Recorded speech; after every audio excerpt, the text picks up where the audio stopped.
I found positive thinking when I was like a teenager, so when I was like 13, 14. So I was having a rough time growing up and as a teenager, really. Well, I was having a rough time generally most of my childhood.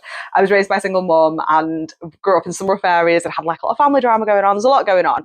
And then I think as I became like a preteen and a teenager, it kind of all caught up with me and I was like, oh, I feel rubbish. Do you know what I mean? I just wasn't feeling great and wasn't dealing with it well. I didn't know how to cope with all these feelings I had. And obviously back then, people didn't really talk about anything like mental health like they do now. People didn't talk about depression or anxiety or even just what was going on at home. People, you had friends, but it's not like everyone talked that deeply. So I didn't really have anyone to talk to about it. And there wasn't all these like quote accounts like mine now. There wasn't like all these Instagram accounts of positivity and inspiration and stuff. So I was just really kind of, didn't know what to do with myself and struggling and feeling quite like suicidal at points and just really struggling to cope with these feelings. And then luckily I made a friend online who I felt a bit more comfortable talking to. I think because obviously with that kind of barrier of like, not them knowing me properly, managed to tell them how I was feeling and stuff. And it sounds like mad because it sounds so like simple, but there wasn't really any,